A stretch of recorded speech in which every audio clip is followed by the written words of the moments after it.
জয় জগন্নাথ, রাধে রাধে। আর এই মুহূর্তে আমার কাছে জয় জগন্নাথ, একেবারে জয় জগন্নাথের ধামেই। তো তোমরা তো আগের ব্লগে দেখলেই আমরা পুরী এসেছি। তো পুরীর ফার্স্ট ব্লগটা যেটা করেছি সেটা তো জাস্ট ট্রেন জার্নি ছিল, তোমাদেরকে তো বললামই। পুরীর ব্লগ টোটালি শুরু হবে পর থেকে। তো আপাতত এসে আমরা একটু ফ্রেশ হয়ে রুম থেকে এখন যাচ্ছে কিন্তু একটু স্বর্গদ্বারের দিকে যাওয়ার কারণটা হচ্ছে আমরা ওখানে গিয়ে আজকে ইচ্ছা আছে ব্রেকফাস্ট করব। আর ব্রেকফাস্ট কী করবো না করবো সেটা তো ওখানে গিয়ে অবশ্যই বলবো।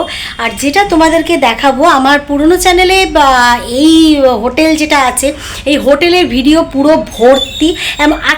আজকেও আমরা সেই পুরনো চ্যানেলে যেটা ভিডিও করছি, কিন্তু আমার চ্যানেলে আমি আগেরবারে করেছিলাম কিন্তু ভিডিওটা তখন আমি কিন্তু নর্মাল যেরকম ভিডিও হয় সেরকম ভিডিও করিনি, আমি সেটা কিন্তু লম্বাভাবে করেছিলাম।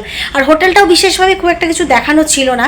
কিন্তু এবারে আমি তোমাদেরকে মোটামুটি হোটেলটার একটু রুম ট্যুর তো অবশ্যই দেবো। পারলে পরে যদি দেখি সুযোগ যদি হয় তাহলে একটা হোটেলটাই শুধু একবার করার চেষ্টা করব তোমাদের জন্য মেলে, কারণ যেহেতু আমার এই চ্যানেলটা নতুন সেজন্য আমার ইচ্ছা আছে যে হোটেলটাও একদম আলাদাভাবে একটা করার। দেখি সময় কি কখন কি পাই, কারণ আমাদের আশাটা নিয়ে এতটাই ঘেটে গেছে, এটা তো তোমাদের আগের ব্লগে বলেছি, যার জন্য দিনও একটা আমাদেরকে কমে গেছে। একটা প্ল্যানিং নিয়ে আসা হয় তো সেই প্ল্যানটা ঘেটেও যায়। তো দেখা যাক কি করা হয়। তো চলো আপাতত আমি স্বর্গদ্বার থেকে ঘুরে এসে তোমাদের রুম ট্যুরটা এইটাতেই দিয়ে দেবো। আচ্ছা, আমরা হেঁটে স্বর্গদ্বার চলে এসেছি। আর এই স্বর্গদ্বারে তোমাদেরকে দেখাচ্ছি, এই যে গলিটা দেখছো, এই গলির মধ্যে কিন্তু জগন্নাথ দেবের মন্দির আছে, মানে জগন্নাথ দেবের শ্বশুর বাড়ি। এই যে উল্টো দিকটা দেখাচ্ছি স্বর্গদ্বারে, আর এইখানে এই জগন্নাথ দেবের শ্বশুর বাড়ি। এটা যাব আমরা এক্ষুনি। আমরা যতবার পুরীতে আসি এখানে এসে আগে দর্শন করি, অঞ্জলি দিই, সবই করি। আমরা স্বর্গদ্বার মন্দিরে চলে এসেছি। চলো তোমাদেরকে প্রভুর দর্শন করা। এটা কিন্তু বারবারই বলছি প্রভুর শ্বশুর বাড়ি। তো চলো তোমাদেরকে দর্শন করাচ্ছি। যে দেখো প্রভু, এখানে আমরা অঞ্জলি দিই, যখনই আসি প্রত্যেকবারে এসে আমরা অঞ্জলি দিই। আমরা স্বর্গদ্বারে এলাম, অঞ্জলি দিলাম, একটু প্রসাদ গ্রহণ করলাম, করে কিছুক্ষণ এখানে একটু বসে তারপরে আমরা ব্রেকফাস্ট করতে যাব। তোমাদের সঙ্গে ঠাকুরমশাইকেও দেখাচ্ছি, এই যে হচ্ছেন ঠাকুরমশাই। তোমাদের যদি মনে হয় ওনার কাছে এসে একদম অঞ্জলি সুন্দরভাবে অঞ্জলি দিয়ে চলে যেতে পারবে। বড় মন্দিরে তো তোমরা অঞ্জলি দিতে পারবে না বা প্রভুকে এত কাছ থেকে দেখতে পারবে না, সবচেয়ে বড় থেকে কিন্তু প্রদক্ষিণ করা যায়। আমরা অঞ্জলি দিয়ে প্রদক্ষিণও করে নিলাম। সেই জন্য এখানে আসলেই সবার আগে এখানে অঞ্জলি দিই, মনটা একদম অন্য রকম লাগে, দারুণ লাগে, দারুণ। তো এসেই প্রভুকে দেখালাম, আর একবার একটু চলো শেয়ার করি প্রভুর। এটা প্রভুর রূপ দেখো, বসে আছেন প্রভু। এখন এখানে পার্থ সুইটস বলে একটা দোকান আছে, সেখানে চলে এসেছি ঝেড়া পরোটা খেতে। ঝেড়া পরোটা মানে আর কি পেটাই পরোটা। দাঁড়াও তোমাদেরকে দেখাচ্ছি পার্থ সুইটস। এই যে দেখো পার্থ সুইটস, এইটা হচ্ছে পার্থ সুইটস। তো দেখালাম আমি স্বর্গদ্বার মন্দিরে গিয়েছিলাম, ওখানে গিয়ে অঞ্জলি টঞ্জলি দিলাম। তো অঞ্জলি টঞ্জলি দেওয়ার পর ওখান থেকে আমার একটা বিশাল বড়, আমার আর আমার মেয়ের একটা বিশাল বড় প্রাপ্তি হয়েছে।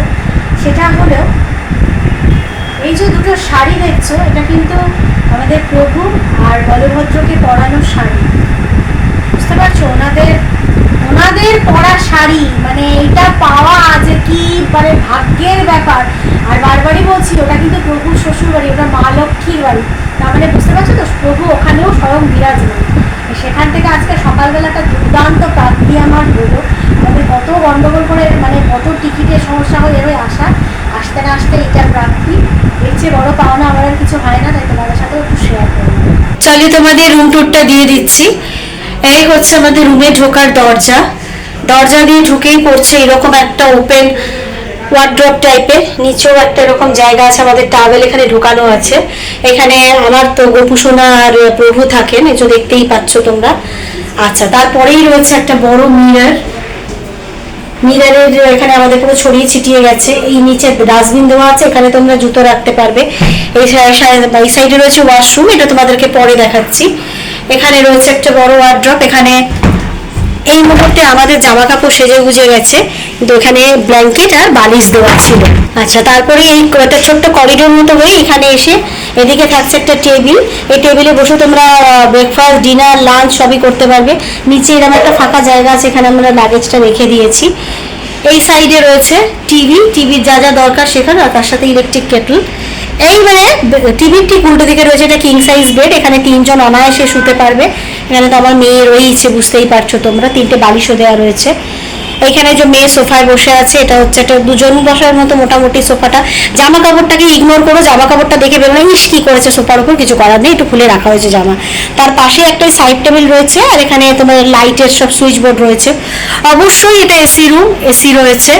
আচ্ছা, আবার এই খাটের ওপাশেও রয়েছে একটা সাইড টেবিল, এই যে এখানে একটা সাইড টেবিল। এমনি মোটামুটি এগুলো সব ফল সিলিং করা রয়েছে। আর এই যে এটা হচ্ছে তোমার ব্যালকনি, ব্যালকনিতেও কিছু জামা কাপড় আছে, সেটাকেও তোমরা ইগনোর করবে, দেখবে না। ব্যালকনিটা না, এটা তোমরা তো আমার এই চ্যানেলে প্রথম দেখছো, এখানে যে গাছগুলো দেখতে পাচ্ছ, এই গাছগুলোর জন্য সমুদ্রটা দেখা যাচ্ছে না। এখান থেকে কিন্তু সমুদ্রটা একদম পরিষ্কারই দেখা যায়। ওপারে রয়েছে কিন্তু গভর্নমেন্টের পার্কিং, ওই পার্কিং এরিয়া কিন্তু কোনোদিনই বন্ধ হবে না, সুতরাং ওখান থেকে দেখার কোনো অসুবিধা নেই। এটা ফার্স্ট ফ্লোর রয়েছে, সেকেন্ড আর থার্ড ফ্লোরটা থেকে কিন্তু ভালোভাবে সমুদ্র ঘরে বসে, আমার অন্য চ্যানেলে এটা অনেক ভিডিও আছে এই হোটেলের, এখানে কিন্তু পরিষ্কার বিছানা থেকে বসে সমুদ্র দেখা যায়। আর এই হচ্ছে ওয়াশরুম, ওয়াশরুমে মোটামুটি যা যা থাকার দরকার সবই আছে, গিজার টিজার সবই দেওয়া রয়েছে, অবশ্যই ওয়েস্টার্ন কোমোড। এই মোটামুটি আমরা কিন্তু বাথরুম যেহেতু ব্যবহার করেছি বলে একটু জল জল হয়ে আছে। তোমাদের সাথে তো রুমটাও শেয়ার করে দিয়েছি, রুম টুম শেয়ার করার পর এখন শুয়ে পড়েছিলাম স্নান টান করে। যাই হোক, তো আমাদের লাঞ্চ এসে গেছে, তোমাদেরকে চলো লাঞ্চটা দেখাই কি নিয়েছিলাম লাঞ্চে। আচ্ছা দেখো, লাঞ্চ কিন্তু এইভাবে এরকম র্যাপ হয়ে আসে, তারপরে তোমাদেরকে খুলে খুলে দেখাচ্ছি আমরা কি কি অর্ডার করেছি। এখানে রয়েছে ভাত, মেয়ের কাতলার কালিয়া, এখানে আলু পোস্ত, এখানে হচ্ছে এদিকে একটা ডাল, এখানে একটা ডাল, এটা হচ্ছে আমার আর আমার বরের ডিমের ঝোল, আলু ভাজা, চাটনি, পেঁয়াজ আর লঙ্কা। এখন মোটামুটি তোমার প্রায় 7টা বাজতে যাচ্ছে। আমরা মা মেয়ে দেখো রেডি, এই যে মেয়ে আর এই আমরা কিন্তু দুজনেই নতুন পড়েছি, আমার বড় নতুনই পড়েছে। আমার আসলে জানো তো, সত্যি কথা বলতে পুরীতে প্রভুর মন্দিরে সেজে নতুন জামা কাপড় পরতে খুব ভালো লাগে। অন্য কোথাও সে যা হোক তাও চলে যেতে পারি, কিন্তু ওই মানে প্রভুর মন্দিরটার জন্য আমার খুব এগুলো ভালো লাগে করতে। তো যাই হোক, আমরা নতুন পরে নিয়েছি, এখন যাচ্ছি একটু রাতের দিক করেই দর্শনটা করব, কারণ সারাদিনে প্রচণ্ড পরিমাণে ভিড় হয়, মারাত্মক লেভেলের একটা অবস্থা হয়ে থাকে। সেজন্য ভাবলাম যে যতটা রাত করে দর্শন করা যায় ততটাই ভালো।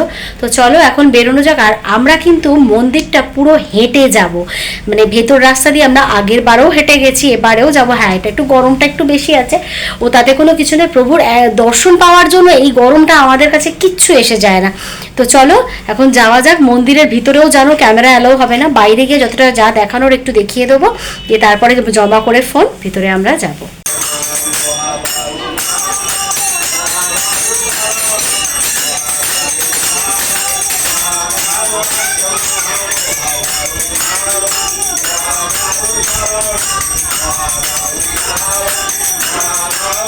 চলে এসেছি প্রভুর মন্দিরের কাছে। ও প্রথমেই এই চূড়া দেখে সত্যি ভেতরে যা হতে থাকে না, চলো ভিতরে যাই আস্তে আস্তে। প্রভুর দর্শন পাওয়া তো এত সহজ না, দেখা যাক কি। আমরা কিন্তু মন্দিরে এসে গর্ভগৃহে এখনো ঢুকতে পারিনি, যে দেখো এই সাইডে আমরা করিডোরের ভিতরেই আমরা বসে আছি। এখানে কোটি কোটি মাথা, ওই জন্য অপেক্ষা করছি, দেখছি কতটা দেরিতে ঢোকা যায়। আমাদের কোনো অসুবিধা নেই, দেরি করতে কোনো প্রবলেমই নেই। আর এই টিকাটা হচ্ছে বজরংবলীর টিকা, এটা এখনও প্রভুর মন্দিরে ঢোকার ব্যাপার নয়। আর রুমেও খাবার টাবার মানে হোটেলে বলাই আছে, ওরা খাবার রুমে পাঠিয়ে দেবে। যতটা দেরি করেই সম্ভব দেখার চেষ্টা করব। প্রভুর দর্শন পাওয়া তো মানে সাংঘাতিক ব্যাপার, আর ঝট করে ইচ্ছা হলেই তো চলে আসা যায় না, ওনার ইচ্ছা হবে তবেই আসতে পারবো। সেজন্য এখন বসে আছি, দেখি অনেক অনেক অনেক ভিড়, মারাত্মকই বলতে পারি ভিড়। আমরা মন্দিরের সামনে অনেকক্ষণই এসেছি, এদিক ওদিক বসে আছি, এ করছি, এখনো অবধি কিন্তু ভিতরে ঢুকতে পারিনি। 4টে দুয়ারেই মানে বিভৎস লাইন, শুধু কালো মাথা, কিচ্ছু দেখতে পাওয়া যাচ্ছে না। তোমাদের আমি সিংহদুয়ারের সামনে দাঁড়িয়ে আছি, সিংহদুয়ারের সামনেটা তোমাদেরকে দেখাচ্ছি। এই হচ্ছে সিংহদুয়ারের সামনে রয়েছে, শুধু দেখো শুধু কালো কালো মাথা, মানে বিভৎস। এ তো শুধু জাস্ট সিংহদুয়ারটা দেখাচ্ছি আমি, মারাত্মক লেভেলের অবস্থা, মারাত্মক লেভেলের। আচ্ছা, রাত 11টা বাজে, মানে আমার আর মেয়ের তো দর্শন হলোই না, বিভৎস অবস্থা। আমার বর কোনো মতে গিয়ে সেই লাফিয়ে লাফিয়ে হ্যাঁ মানে সেই লাফিয়ে লাফিয়ে তবে সার্থক পরিবারের একজন গিয়ে প্রভুর এক ঝলক হলেও পুরোটাই দেখতে পেয়েছে, এটা একটা বিশাল ধরুন। আমার মনে তো ভীষণ কান্না পাচ্ছে, জানি না কালকে একবার চেষ্টা করবো, কিন্তু ব্যাপারটা হচ্ছে কালকে আবার শনিবার, মানে কী হবে বুঝতে পারছি না। চেষ্টা তো একবার আছি যখন, তখন আরেকবার অবশ্যই চেষ্টা করবো। আমি আর মেয়ে মানে পুরোপুরি আটকে গেলাম। যাই হোক, এখন 11টা বাজে, এখন যাই বাড়ি বলছে হোটেলের দিকে যাই। আমাদের নেহাত খাবার দাবার বলা আছে, ফোনও করে নিয়েছিলাম, ও সব রেডি করে ভেতরে রুমে রেখেও দিয়েছে। চলো এবার বাড়ির দিকে যাওয়া যাক। তো যাই হোক, চলে এসেছি রুমে, ওখান থেকে টোটো নিয়েছি, তাড়াতাড়ি চলে এসেছি। আসার সময় তো আর হেঁটে আসবো না, রাত্রি 11টা বেজে গেছে। মনে হালকা একটা কষ্ট আছে, কিন্তু সেদিকে দিয়েও দেখতে গেলে ফ্যামিলির একজন তো দেখেছে, যেমন আমরা কোথাও কিছু পুজো দিলে সংকল্প করলে তো একজনের নামেই সংকল্প করা হয়, সুতরাং সেটাই একটা ব্যাপার আর কি। আসলে ব্যাপারটা কি বলো তো, যা অবস্থা যা পরিস্থিতি হয়ে রয়েছে না এই মুহূর্তে, যা চলছে এখন, সত্যি প্রচুর মানুষই কিন্তু দর্শন থেকে আর কি বিরত থাকবে, দর্শনটা কিন্তু করে উঠতে পারবে না। বিভৎস অবস্থা, ভেতরে মানে চিড়ে চ্যাপটা হয়ে যাওয়ার, মানে বিশেষ করে গর্ভগৃহতে মানে চিড়ে চ্যাপটা হয়ে যাওয়ার মতো অবস্থা চলতো। তাই বেরিয়ে আমায় বলছিল, আগেও ছিল, আগেও হতো, কিন্তু সিস্টেমটাকে যদি ঠিক না করে না, তাহলে কিন্তু দিনে দিনে আরও খারাপ পরিস্থিতি হবে। প্রত্যেকটি মানুষ, সবচেয়ে বড় কথা মানে একটা জিনিস আমি এর আগেও দেখেছি, এখনও দেখেছি, লোকাল লোকেরা সব সময়ের জন্য মন্দিরে ভিড় করে থাকে। সে নিশ্চয়ই করবে, সে তো আমরা প্রত্যেকেই যে যার নিজেদের লোকাল এরিয়াতে মন্দির থাকলে কি আমরাও যেতাম না? আমরাও যেতাম। কিন্তু ব্যাপারটা হচ্ছে কি বলতো, দূর দূরান্ত থেকে, আর পুরী তো ম্যাক্সিমাম মানুষের কাছে একটা আবেগের জায়গা, প্রভু ভীষণভাবে মানুষের একটা আবেগের জায়গায় রয়েছেন। হ্যাঁ, সে যারা মনে করলো যে হ্যাঁ আমি এলাম এমনি সমুদ্রে ঘুরলাম চলে গেলাম, তাদের জন্য ঠিক আছে, কিন্তু যারা মেনলি প্রভুর উদ্দেশ্য মানে প্রভুকে উদ্দেশ্য করে আসে, যেমন আমরা প্রভুকে উদ্দেশ্য করে আসি, তারা যদি এই ব্যাপারগুলো থেকে মানে বিরত থাকি, মানে মনটা ভীষণই খারাপ হয়ে যায়। কত ঝঞ্ঝাট ঝামেলা করে তবে প্রভুর ধামে পৌঁছানো যায়। যদিও আমাদের স্বর্গদ্বারা ঠাকুরমশাই বলেন, আমাদের পান্ডাও বলেন, ওটা তোমরা কালকে মানে পরের ব্লগে দেখতে পাবে, উনি আমাদের ভোগ প্রসাদ যখন নিয়ে আসবেন তোমাদের সাথে দেখাবো আমি। মানে বলেন যে মানে পবিত্র ধামে আসতে পারাটাই একটা বিশাল ব্যাপার। ওই যে করিডোরটার মধ্যে ঘুরে বেড়ানো, আমাদের তো প্রায় মানে এই দুয়ার ওই দুয়ার দেখতে গিয়ে আমাদের করিডোরটা প্রদক্ষিণও হয়ে গেছে। সুতরাং মানে এটাও কিন্তু একটা বিশাল বড় ব্যাপার যে পুরী ধামে এসে সেখানে প্রদক্ষিণ করা, সেই ধামে কিছুক্ষণ বসে থাকা, ওটা একটা বিশাল পাওয়া। কিন্তু তারপরও মনে হয় না বলো একটু প্রভুর দর্শন পাই দর্শন পাই। যাই হোক, সেটা তো আর হলো না, কিছু করার নেই। তো চলো, অনেক রাত হয়েছে, তোমাদেরকে দেখিয়ে দিই ডিনারটা কি ঘরে রেখে গেছে। চলো তোমাদেরকে দেখিয়ে দিই, ওদিক থেকে দেখাই। 2টো আমলেট আছে, একটা আমলেট আমার বরের, একটা আমলেট থেকে আমরা হাফ হাফ খাবো। কেন হাফ হাফ খাবো সেটা তোমাদের বলছি। এটা সেই সকালের চাটনি আছে যা বলতে পারো। এটা আমার বরের ডাল, পাতলা ডাল, আলু ভাজা। এটা এখনও র্যাপটা খুলিনি, এটার মধ্যে ভাত আছে। আমার আর মেয়ের রুটি আছে, আমরা রুটির অ্যাকচুয়ালি খাবো হচ্ছে তড়কা দিয়ে। খুব সিম্পল করে তড়কা ওদের করে দিতে বলেছিলাম, দেখি আমার যা মনে হচ্ছে সিম্পলভাবেই করেছে। আর এই বাটির মধ্যে আছে তোমার পেঁয়াজ। চলো, অনেক রাত হয়েছে, এবার ডিনারটা সেরে নিই। ডিনার কমপ্লিট করে আমরা কিন্তু এখন দেখো ব্যালকনিতে এসে বসেছি। ব্যালকনিটা এবারে আমরা যখনই আসি এই হোটেলে উঠি, কিন্তু সবসময় আমরা ওই একদম টপ ফ্লোরটায় থাকি। তো এবারে এই টিকিটের সমস্যার জন্য আমাদের টপ ফ্লোরটা পাওয়া যায়নি, তো ফার্স্ট ফ্লোরটা হয়েছে। তো ফার্স্ট ফ্লোরে থেকেও আগে সমুদ্রটা পরিষ্কারই দেখা যেত, কিন্তু এখন এই গাছটা হয়ে যাওয়ার জন্য দেখতে পাওয়া যাচ্ছে না। কারণ আমার যেটা আরেকটা চ্যানেল আছে আমাদের, ওখানে আমাদের সব দেখানোই আছে, প্রত্যেকটা মানে এই হোটেলটাকে পুরোপুরিভাবেই দেখানো আছে, কোথা থেকে কী দেখতে পাওয়া যায়, কী হয় না হয়। কিন্তু সেটা এখন গাছটার জন্য দেখতে পাওয়া যাচ্ছে না, কিন্তু সমুদ্রের হাওয়াটা কিন্তু খুব ভালো মতোই আসছে, ভালো লাগছে, বেশ বসে বেশ ভালো লাগছে। তো যাই হোক, মোটামুটি আজকে সারা দিন যা করলাম, যেটুকু যা হলো সবটাই তোমাদের সাথে শেয়ার করলাম। ভালো লাগলে অবশ্যই লাইক করো, কমেন্ট করো, শেয়ার করো। আর কালকে আমাদের একটা বিশাল বড় পর্ব আছে, সেটা হলো মহাপ্রসাদ গ্রহণ, যেটা মানে পুরীতে এলে সেই জিনিসটা না করলে যেন মনে হয় কি একটা অপূর্ণতা থেকে যায়। আর আমাদের মানে পান্ডা যিনি আছেন, উনি তো বহুত দিন ধরেই আছেন, ওনার কাছেই সব বলে দেওয়া আছে, উনি সব যা করার করে কালকে আমাদেরকে দিয়ে যাবেন। সেটা অবশ্যই তোমাদের সাথে শেয়ার করবো। আমি আগেও তোমাদের সাথে শেয়ার করেছিলাম, কিন্তু সেটাই বললাম না, ভিডিওটা তখন লম্বা করে বানিয়েছিলাম। তো যাই হোক, চলো, অনেক রাত হয়ে গেছে, এখন টাটা হচ্ছে, গুড নাইট আর বলছি না, জয় জগন্নাথ।